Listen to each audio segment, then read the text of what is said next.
किसी ज़माने में एक छोटे से गांव में एक बूढ़ी औरत और उसकी खूबसूरत पोती देविका रहती थी। दूर दूर तक देविका के रूप के चर्चे थे, पर कोई भी देविका से शादी नहीं करना चाहता था, क्योंकि वो नीची जाति की थी। अपनी और अपनी दादी का भरण पोषण करने के लिए वो रोज़ जंगली बेर चुनती और उसे बाजार में बेचने जाती। देविका को अपनी खूबसूरती का कोई घमंड नहीं था। वह बहुत विनम्र थी, बस इसलिए लोग उसके फल खरीद लेते थे। बस इसी तरह देविका और उसकी दादी का जीवन यापन चल रहा था। दादी अपनी झोपड़ी में बैठी हमेशा की तरह देविका की राह देख रही थी। तभी देविका आ गई। दादी ने कहा, इतनी देर कहाँ लगा दी? दादी, आज कुछ ज़्यादा ही काम था और मेरी फ़िक्र ना किया कर। क्यों ना करूं? दिन रात सोचती रहती हूँ कि तेरी शादी कब करूँगी। ये सारे गांव वाले राह देख रहे हैं कि मैं कब मरूं। और वो, ओ दादी, इतना मत सोच, अभी तू और 100 साल जिएगी। उस रात देविका ने खाना बनाया और जो भी रूखा सूखा था खाकर दोनों सो गए। अभी आधी रात भी नहीं हुई थी कि अचानक कुछ आवाज़ आई, जिससे दादी की आंख खुल गई। पर देविका अभी भी सो रही थी। दिन भर कड़ी मेहनत करने के कारण वो काफ़ी गहरी नींद में थी। दादी उठी और दिया उठाकर इधर उधर देखने लगी। तभी उसे अंधेरे में कुछ नज़र आया। वो कोई आदमी की आकृति थी, जिसे देखकर बुढ़िया डर गई।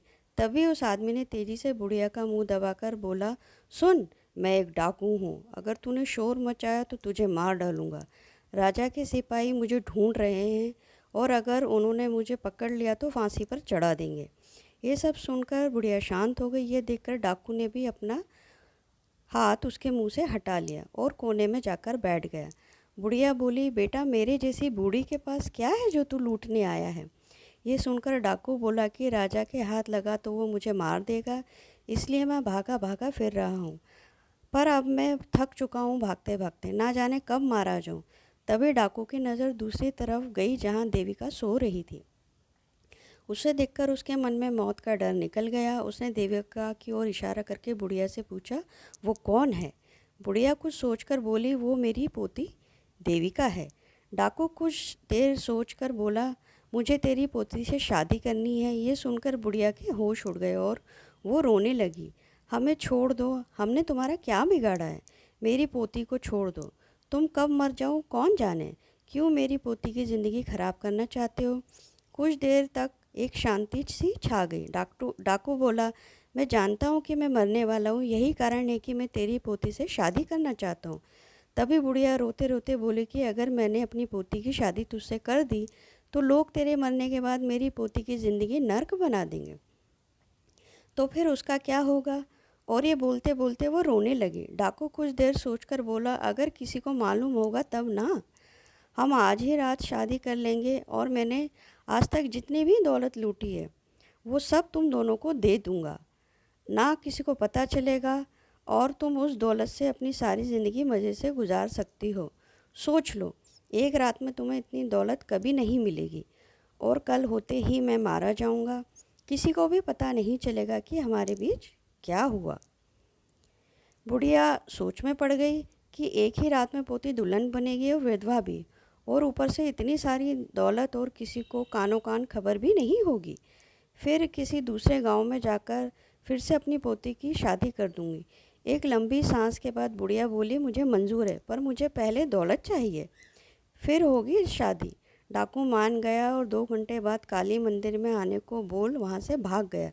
देविका अभी नींद में थी। दादी उसके पास गई, उसे जगाने लगी। जब देविका जाग गई तो दादी ने आप बीती उसे सारी सुनाई, जिसे सुनकर देविका रोने लगी। पर दादी ने उसे अपनी कसम देकर कि कहा, अगर वो शादी नहीं करेगी तो वो अपनी जान ले लेगी। ये सुनकर देविका डर गई और शादी के लिए मान गई। उसी वक्त दादी और देविका आधी रात में काली मंदिर की ओर चल दिए। डाकू पहले से ही सारा इंतज़ाम करके बैठा था। जल्दी शादी शुरू हो गई। डाकू ने सोने से भरी गठरी बुढ़िया को दे दी और बुढ़िया ने देविका का हाथ डाकू को सौंप दिया। जब शादी की रस्में ख़त्म हो गई तो डाकू देविका को अपने साथ ले जाने लगा और कहा, सुबह होने से पहले इसे काली मंदिर ले आऊँगा। बुढ़िया ने दोनों को जाने दिया और सोने भरी गठरी लेकर मंदिर में बैठ गई। देविका काफ़ी डरी हुई थी कि अब जाने क्या होगा। तभी देविका बोली कि आज हमारी जीवन की नई शुरुआत है और मैंने आपको दूध भी नहीं पिलाया। ये सुनकर डाकू हंसने लगा और बोला, इतनी सी बात, मेरे पास दूध तो नहीं पर शराब बहुत है, अभी लाता हूँ। और डाकू अपने घोड़े से बंधी एक सुराही ले आया जिसमें शराब थी और उसने उसे देविका के पास रख दिया। देविका डाकू को शराब पिलाती रही और डाकू पीता रहा। जब शराब खत्म हो गई तो डाकू पूरी तरह पागल सा हो गया और देविका पर भूखे शेर की तरह झपटा, पर देविका वहाँ से हट गई, जिससे डाकू को गुस्सा आ गया और वो देविका को पीटने लगा। तभी अचानक डाकू की आंखों के सामने अंधेरा छाने लगा और वो ज़मीन पर गिर गया और उसके मुंह से झाग आने लगा और वो मर गया। देविका ने उसकी लाश को उठाकर घोड़े पर डाला और काली मंदिर की ओर चल दी। जल्द ही देविका मंदिर पहुंच गई जहां दादी उसका इंतज़ार कर रही थी। दादी समझ गई थी कि उसकी चाल कामयाब हो गई और जो जहर उसने देविका को दिया था उसने उस डाकू को पिला दिया। जल्दी ही सुबह हो गई, मंदिर में लोग आने लगे, पर जब सबकी नज़र डाकू की लाश पर पड़ी तो पूरे गांव में खबर फैल गई कि डाकू की लाश मंदिर में पाई गई है। उस लाश को देखने के लिए राजा स्वयं आते हैं और पूछते हैं कि इसे किसने मारा है। कोई जवाब नहीं मिलने पर तभी भीड़ में से एक आवाज़ आती है, महाराज मेरी पोती ने। ये सुनकर सभी गांव वाले हैरान हो जाते हैं। राजा उन दोनों को आगे बुलाते हैं और सारा हाल बयान करने को कहते हैं। तो बुढ़िया बोलती है, महाराज मैं और मेरी पोती सुबह मंदिर आए तो इस डाकू ने हम पर हमला कर दिया, पर मेरी पोती डरी नहीं और माँ काली का त्रिशूल लेकर इसके सीने में उतार दिया।